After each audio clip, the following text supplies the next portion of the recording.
नमस्कार दोस्तों, OCN network में आपका स्वागत है। मैं हूं ओमकार चौधरी। मुसीबतें जब आती हैं चारों तरफ से आती हैं। 6 साल पुराना केस है मध्य प्रदेश का। वर्गीय के बेटे आकाश की तरफ से एक मानहानि का केस किया गया था अभिषेक बनर्जी पर, और वो उनके द्वारा दी गई चुनौती पर दायर किया गया था।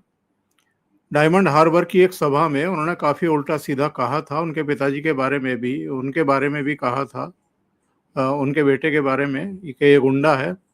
वैसे तो अमित शाह से लेकर के कई नेताओं के बारे में उन्होंने कहा था, लेकिन विजयवर्गीय के बेटे ने इन पर मानहानि केस किया।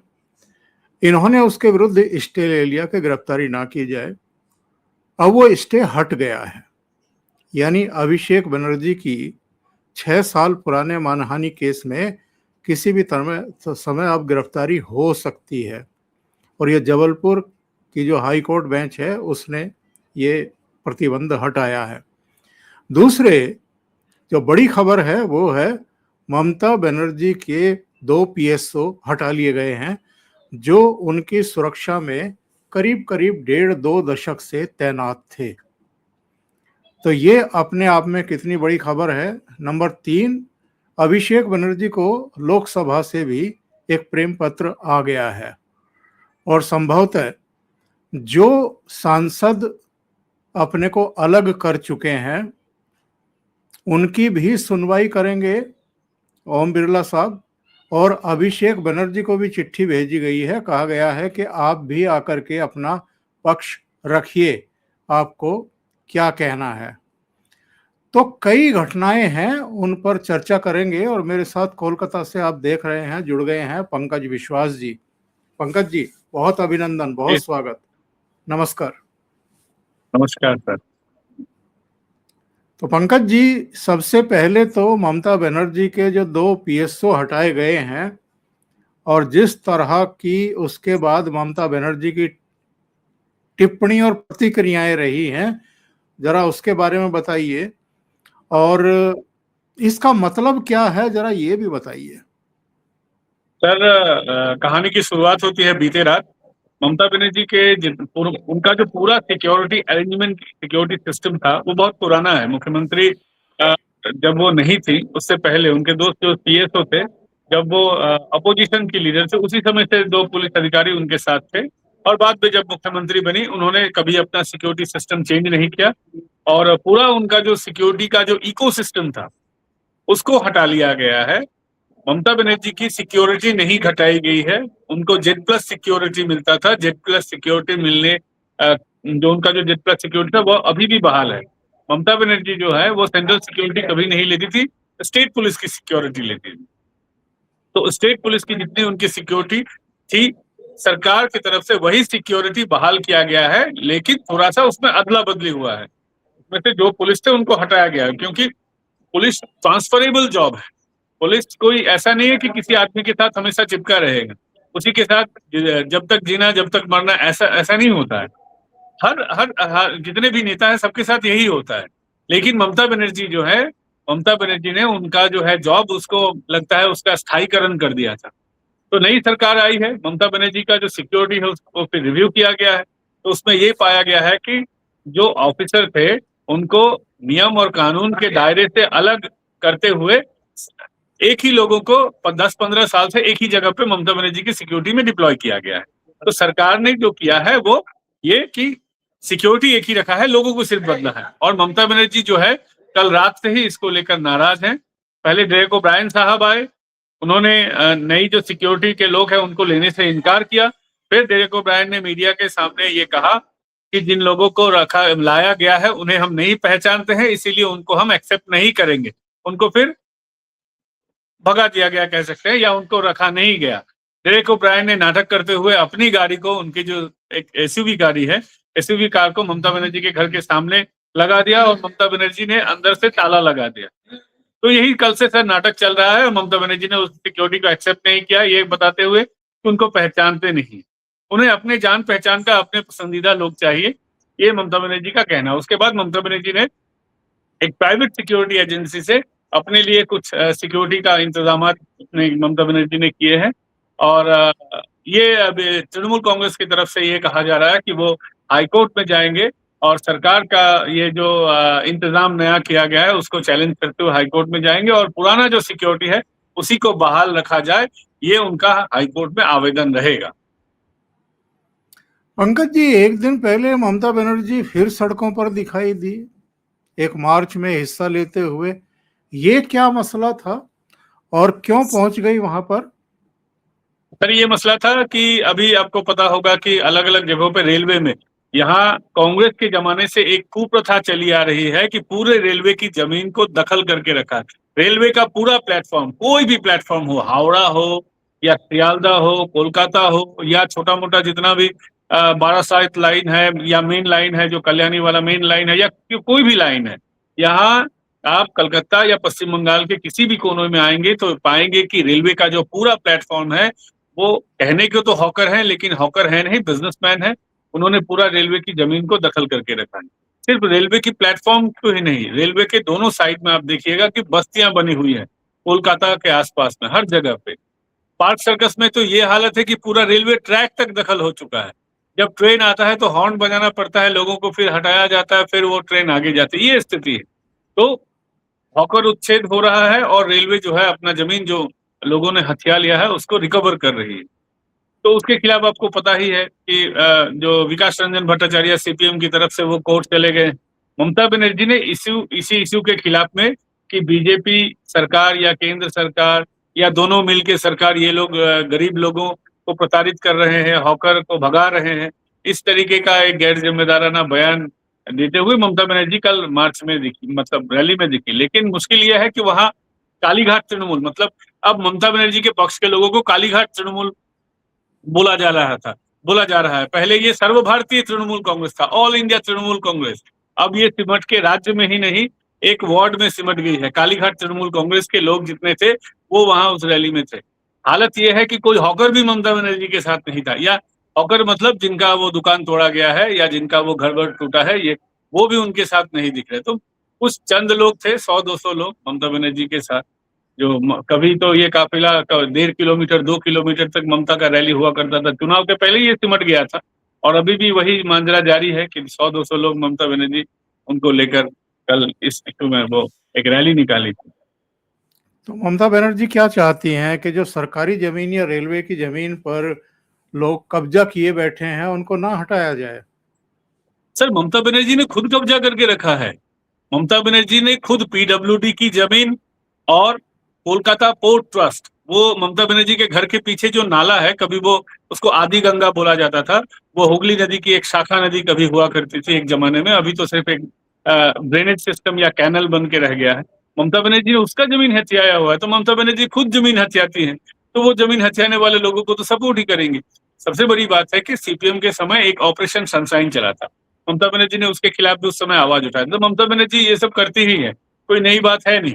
और सीपीएम ने लोगों को बसाया था, तृणमूल कांग्रेस ने भी इन लोगों को बसाया है जिनको हॉकर कहा जा रहा है, या दुकानदार जो है, जो लोग जो सरकारी जमीन को ग्रैब करके रखते हैं, हथिया के रखते हैं। और सबसे बड़ी बात है कि तृणमूल कांग्रेस ने पिछले 15 साल से वहां से हफ्ता वसूली किया है, तो उन्होंने उनका पैसा लिया है, उनका नमक खाया है, तो उनके लिए तो कुछ उनका तो कर्ज बनता है, और ये कर्ज का फर्ज अदा कर रहे हैं। बहुत बड़ा झटका हाई कोर्ट से भी लगा है। जी।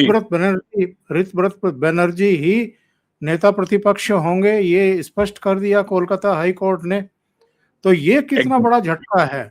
और यहाँ अगर ऋतव्रत बनर्जी नेता प्रतिपक्ष होंगे तो फिर अब तो स्पीकर, लोकसभा स्पीकर के लिए भी रास्ता एक तरीके से खुल गया है। 28 में से 20 या 22 सांसद अगर चिट्ठी देकर के अलग गुट की मान्यता देने की अपील उनसे कर रहे हैं तो नियम कायदे कानून जो है उनके अनुसार वो फैसला तो करेंगे, लेकिन इस फैसले ने उनकी राह आसान कर दी है। सर, ये तो होना ही था, क्योंकि जो नियम है, एक्चुअली जो डेमोक्रेसी का नियम है कि एक परिषदीय दल आपस में बैठकर आलोचना के माध्यम से एक सिद्धांत लेंगे कि कौन नेता प्रतिपक्ष बनेगा, या सरकारी पार्टी के लिए भी वही सिस्टम लागू होता है, सारे विधायक, जीते हुए विधायक शामिल होकर फिर वो अपना मुख्यमंत्री, प्रधानमंत्री चुनेंगे। तो ये सिस्टम तो अभिषेक बनर्जी, ममता बनर्जी ने नहीं फॉलो किया था, लेकिन अभी जो बागी गुट है, बागी गुट ने तो वही मिल बैठ के फैसला लिया है, और भी विधानसभा के अंदर बैठकर उन्होंने फैसला लिया है, मुख्यमंत्री जी के सामने उनको चिट्ठी देते हुए फैसला लिया है। तो यही जो बागी गुट है, यही ओरिजिनल तृणमूल कांग्रेस है। अभी कम से कम अभी तो तृणमूल कांग्रेस का 3 फैक्शन बन गया है। एक फैक्शन तृणमूल कांग्रेस से अलग होते हुए दिल्ली का जो फैक्शन है, उन्होंने एनसीपीआई बना लिया है, और जो विधानसभा का मतलब पश्चिम बंगाल का जो फ्रैक्शन है, सबसे बड़ा फ्रैक्शन, उन्होंने तो वो बागी गुट ही अभी ओरिजिनल तृणमूल कांग्रेस है। तो उन्होंने जो फैसला लिया है, हाईकोर्ट ने उसी को मान्यता दिया है, क्योंकि हाईकोर्ट तो कायदे से नियम कानून के दायरे में वो अपना जजमेंट पास करेगा। तो नियम कानून के दायरे में ऋतुव्रत बनर्जी ने ही सारा काम किया है, तो हाईकोर्ट ने उसी को अप्रूवल दिया है। तो आपको क्या लगता है, चूंकि आप पूरे घटनाक्रम को बहुत बारीकी से देख रहे हैं, जिस तरीके से महाराष्ट्र में एकनाथ शिंदे ने असली शिवसेना अपनी होने का दावा करके, और वो केस भी जीता चुनाव आयोग और सुप्रीम कोर्ट तक जो चला, और बाद में अजित पवार ने भी शरद पवार अपने चाचा की पार्टी को तोड़ करके असली होने का दावा किया, और वो भी जीते दोनों जगह से, चुनाव आयोग और सुप्रीम कोर्ट से। कुछ उस तरह का इनिशिएशन यहां से भी देखने को मिलेगा क्या, ऋतव्रत बनर्जी की तरफ से, या दोनों, हालांकि वो एनसीपीआई में शामिल हो गई हैं, तो यहाँ पे ये गुट और वो गुट आपस में संवाद हैं उनके या नहीं है, तारतम्य है या नहीं है, और अलग एक टीएमसी पर दावा करने का कोई इस तरह का ये इनिशिएट करेंगे क्या, या नहीं करेंगे? सर, दोनों गुटों में, या एनसीपीआई और जो अभी विधानसभा का तृणमूल कांग्रेस है, दोनों गुटों में वाद संवाद तो है ही, लेकिन दोनों गुटों का मोटिव अलग है। एनसीपीआई जो है वो दिल्ली की सत्ता की राजनीति करेगी और उन्हें एनडीए को सपोर्ट करना है, लेकिन जो ओरिजिनल तृणमूल कांग्रेस है, या पश्चिम बंगाल की विधानसभा वाला फ्रैक्शन है तृणमूल कांग्रेस का, बागियों का, वो उनका कहना है कि वो पश्चिम बंगाल विधानसभा में एज ए अपोजिशन काम करेगी। तो अगर अपोजिशन में काम करेगी, इसका मतलब वो एनडीए या बीजेपी के हिस्सेदार नहीं है, उनका सहभागी नहीं है, वो विरोधी पार्टी के रूप में काम करेंगे। लेकिन उनका जो दावा है तृणमूल कांग्रेस पे, वो कभी भी आ सकता है, और इसी को भांपते हुए ममता बनर्जी ने उनके जो अभी अरूप विश्वास हैं, उनके हारे हुए, इस बार टॉलीगंज से खड़े वो प्रत्याशी थे लेकिन हार गए हैं, जिनको 3 बार समन किया गया है पुलिस से। उन्होंने क्या किया है, उन्होंने एक केस किया है ताकि तृणमूल कांग्रेस पे ममता बनर्जी का दावा टिका रहे। उनका जो तृणमूल कांग्रेस का जो पूरा पैसा है, पार्टी का पैसा, वो कोई हथिया न ले, इसीलिए पार्टी ममता बनर्जी के कंट्रोल में है। इसके लिए भी पिटीशन चला गया है हाईकोर्ट में, ताकि कोई भी गुट जो है वो इस पे दावा ना करे, क्योंकि एनसीपीआई वो भी तृणमूल कांग्रेस से ही जन्मी है।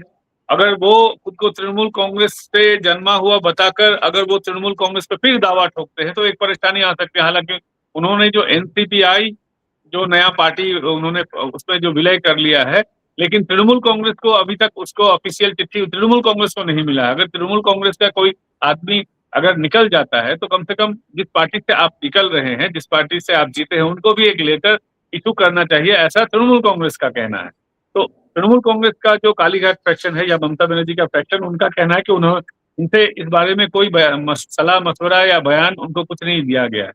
लेकिन मूल जो सवाल आता है तृणमूल कांग्रेस का, जो हजारों करोड़ों की संपत्ति बताई जाती है, या कुछ लोग बोलते हैं इससे भी बहुत ज्यादा है, जो भी हो, उस पर दावा न ठोके, इसके लिए ममता बनर्जी तो जरूर परेशान है, और अभी से वो ये कवायद कर रहे हैं कि कम से कम वो तृणमूल कांग्रेस का जो पैसा है, या ममता बनर्जी का अलग अलग तृणमूल कांग्रेस की जो अलग अलग ब्रांचेज है, अलग अलग शाखा है, उनके अकाउंट में भी जो ह्यूज अमाउंट ऑफ कैश है, उस पर किसी का नजर ना पड़े, इसके लिए तो ममता बनर्जी अभी से कम तैयार दिख रही है।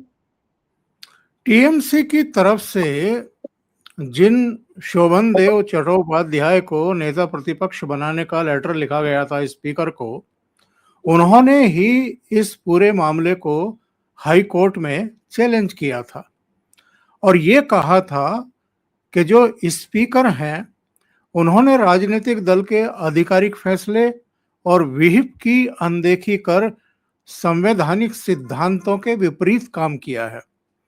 ये तर्क भी दिया था कि उन्होंने पार्टी के फैसले के बजाय केवल एक गुट की संख्या के आधार पर फैसला किया, जो गलत है। अच्छा, हाई कोर्ट की भी जो बुधवार को टिप्पणियां आई थी, उनसे कुछ शक लगने लगा था कि कहीं ऐसा तो नहीं है कि ऋतव्रत बनर्जी के खिलाफ फैसला चला जाए। लेकिन जब ये फैसला आया तो उन्होंने ऋतव्रत बनर्जी को ही नेता प्रतिपक्ष घोषित कर दिया और उनके जितने तर्क थे उनको खारिज कर दिया।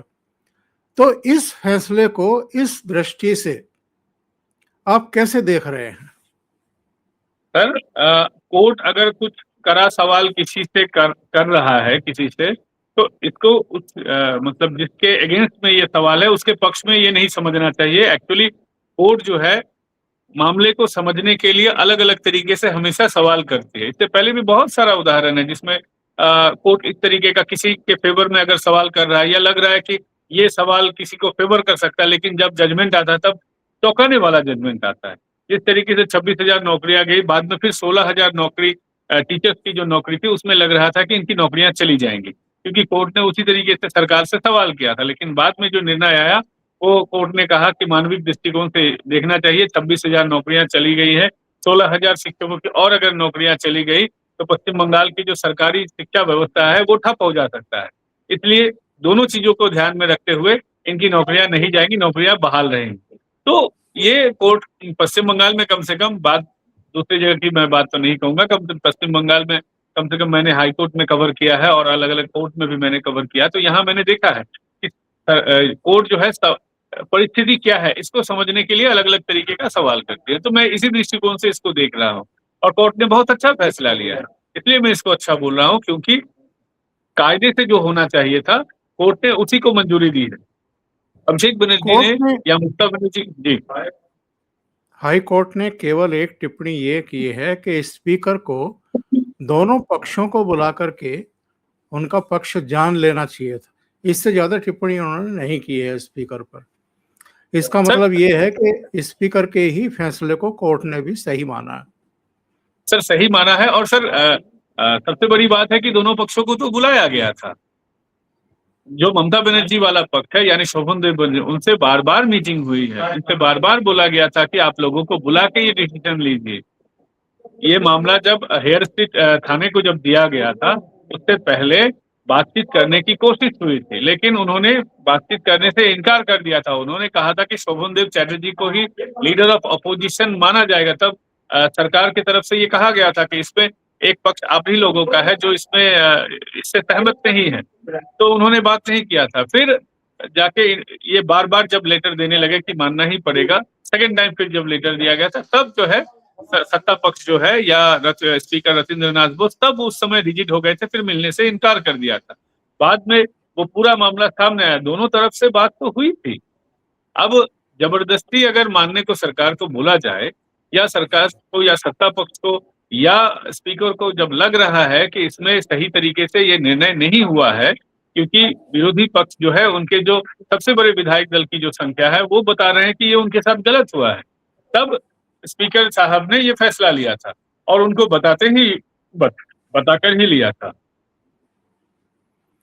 बिल्कुल सही बात आप कह रहे हैं। और जरा ये बताइए, ये जहांगीर खान को छुड़वाने के लिए जो भीड़ आई थी उस पर तो बहुत कड़ा बयान आया है, रिएक्शन आया है चीफ मिनिस्टर का। उन्होंने कहा है कि भीड़ के एक एक आदमी को शिनाख्त करिए, पहचान करिए, उनके खिलाफ पर्चा काटिए और इनको गिरफ्तार करिए। सर पश्चिम बंगाल में पुराना रोग है तृणमूल कांग्रेस का, ये एक बहुत बुरा डिजीज है। इससे पहले भी टीएमसी के किसी कार्यकर्ता को, गुड्डे कार्यकर्ता को अगर अरेस्ट किया जाता था तो विधायक, नेता, मंत्री और सांसद तक पुलिस में चले जाते, थाने में चले जाते थे, छुड़ा के ले जाते थे, एफआईआर की पर्ची को फाड़ देते थे। सिर्फ इतना ही नहीं सर, लोअर कोर्ट में कोर्ट के जज को तक धमकाते थे, उनको बाहर निकलने, उनको घेर लेते थे। ये हालत थी, तो उनको कहीं ना कहीं लग रहा होगा कि वो पुराना सिस्टम अब भी चल सकता है। लेकिन शुभेंदु अधिकारी जी मुख्यमंत्री होते ही उन्होंने जब भवानी भवन गए थे तो उन्होंने पुलिस को खुली छूट दी थी। इससे पहले पार्क सर्कस के केस में भी उन्होंने खुली छूट दी थी। बार बार मुख्यमंत्री ये बयान देते हुए नजर आए हैं कि पुलिस को जो है फ्री हैंड काम करने दिया जाएगा, पुलिस के काम में दखल नहीं होगा। लेकिन अगर पुलिस पे कोई अटैक होता है, आक्रमण होता है या पुलिस के काम में दखल अंदाजी होती है तो पिछले सरकार के जमाने में जिस तरीके से काम हो रहा था वैसे नहीं होगा। उन्होंने खुद कहा है, मुझसे बुरा पुलिस मंत्री और कोई नहीं होगा अगर इस तरीके की घटना फिर दोहराई गई। तो उनका जो बयान है ये पुलिस के मोराल को हाई करेगा और जितने भी गुंडा अराजक तत्व है उनको ये लगेगा कि अब कम से कम पश्चिम बंगाल में कानून का राज है। पहले जिस तरीके से लोग चल रहे थे, गुंडागर्दी करते थे, उस तरीके से अभी नहीं चलेगा। पहले सर पश्चिम बंगाल में बहुत सारे उदाहरण है, पूरा थाना जला दिया गया है। यहाँ सीपीएम के टाइम में भी उदाहरण है, जंगल महल के इलाके में बहुत सारे थाने जला दिए गए थे जब माओवादियों का अटैक हुआ था। ममता बनर्जी के टाइम में भी आप हावड़ा हुगली में देखे होंगे, बहुत सारे दंगों में, मालदा मुर्शिदाबाद में थाना फूंक दिया गया है पूरा। पुलिस टेबल के नीचे, साड़ी के नीचे, किसी के पल्लू के नीचे पुलिस छुपता फिरता था। लेकिन अब वो हालत नहीं रहेगी, अब वो बर्दाश्त नहीं किया जाएगा, ऐसा मुख्यमंत्री ने एकदम क्लियर कह दिया है। और बहुत कुछ वो उन्होंने कहा भी है कि मैं मुख्यमंत्री हूँ, बहुत कुछ कह नहीं सकता लेकिन कर तो सकता हूँ। और उनका एक आश्वासन ये भी था कि अगर ज्यादा ज्यादती होगी, ज्यादा बदमाशी होगी तो सुबह जमा शाम को खर्चा कर दिया जाएगा। लेकिन पश्चिम बंगाल में गोली चलाने का या एनकाउंटर का उस तरीके का रिवाज नहीं है जिस तरीके से बिहार, यूपी या अलग जगहों पे होता है। ये यहाँ पश्चिम बंगाल में भी नहीं है, असम में भी नहीं है, त्रिपुरा में भी, नॉर्थ ईस्ट में वो वाला कल्चर है भी नहीं। यहाँ राइफल बंदूक भी लोगों के पास कम है। मैं इसलिए कम कह रहा हूँ कि जिस तरीके से बंदूक का एक इलीगल कल्चर है वो यहाँ सिर्फ तृणमूल कांग्रेस तक सीमित था। जनता में जो किसी पॉलिटिकल पार्टी से एसोसिएटेड नहीं है उनमें ये गन कल्चर उतना ज्यादा पश्चिम बंगाल में नहीं। तो शुभेंदु अधिकारी को इतना और बैकलैश नहीं किया जाए कि वो जमा खर्चा वाला फिर ये शुरू हो जाए यहाँ। पंकज जी, सीआईडी की जांच कहां पहुंची है और ईडी भी एक दौर की पूछताछ कर चुकी है, तो फोर्जरी वाला जो मामला है, फेक सिग्नेचर वाला मामला है, उसमें जांच कहां तक पहुंची है और ईडी वाले मामले में भी अगर कोई आप अपडेट दे सकें। सर फॉर्जरी सिग्नेचर का जो मामला है उसमें 4 विधायकों का कंप्लीटली ये बयान आ चुका है, वो रजिस्टर भी हो गया है और कोर्ट के सामने भी उसको पेश किया जाएगा कि सिग्नेचर फॉर्जरी है। टीएमसी के विधायकों का ही ये कहना है। कुणाल घोष ने भी जिस तरीके का बयान दिया है वो भी अभिषेक बनर्जी के पक्ष में जाता हुआ नहीं दिख रहा है। इसका मतलब अभिषेक बनर्जी इस मामले में उनका जो पूरा किया धरा है वो तो सामने आ चुका है। लेकिन क्योंकि कोर्ट ने उनको राहत दिया हुआ है, वो राहत का पीरियड जो खत्म होगा, मुझे लगता है कि सीआईडी उसके बाद कोर्ट में जरूर मूव करेगी, ये बताते हुए कि जो साक्ष्य मिला है, जो बयान आया है और जो एविडेंस जितना कलेक्ट हुआ है वो अभिषेक बनर्जी के खिलाफ दिख रहा है। तो आगे की जो कार्रवाई है वो हाईकोर्ट ही या तो बता दे या उनको गिरफ्तारी करने का उनको मौका दिया जाए।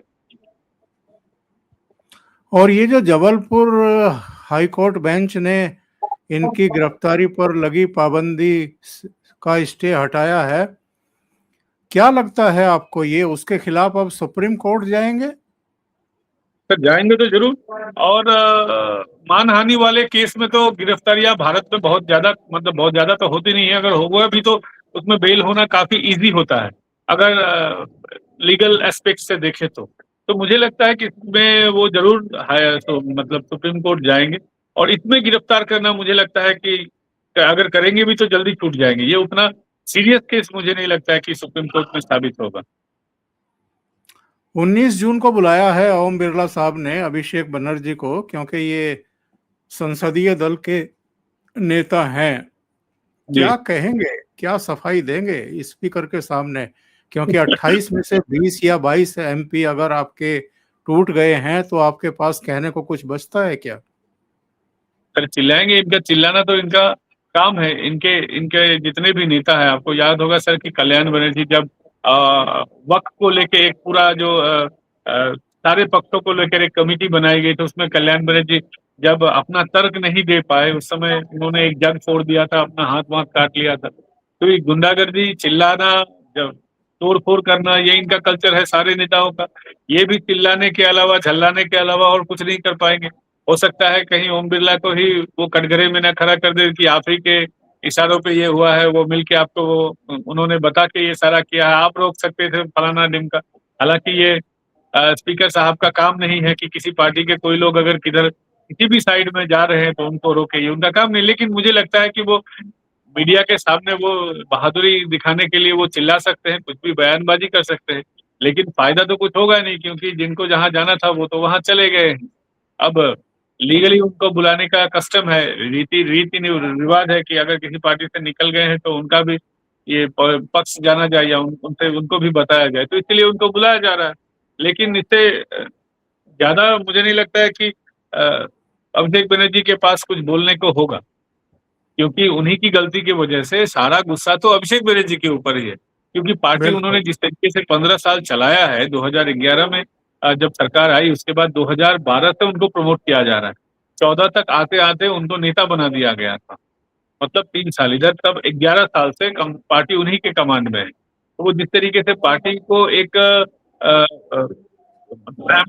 एक कलेक्शन कंपनी के तरह जिस तरीके से चला रहे थे, सिर्फ सारों लोगों का काम सिर्फ कलेक्शन करके ऊपर पहुंचाना था, एक बिजनेस मॉडल की तरह उन्होंने पार्टी को चलाया। उनके ऊपर ही सबसे ज्यादा आरोप है, उन्हीं की वजह से आज पार्टी का ये हालत है। तो उनके उनके उनको बोलने के लिए फिर बचा क्या है।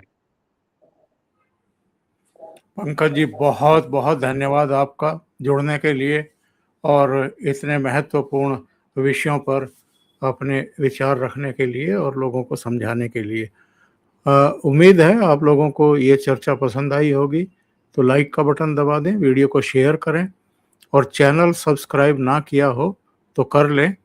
पंकज विश्वास जी के चैनल का नाम है पॉलिटिकल डेली, तो उनको भी सहयोग करें और सब्सक्राइब करें।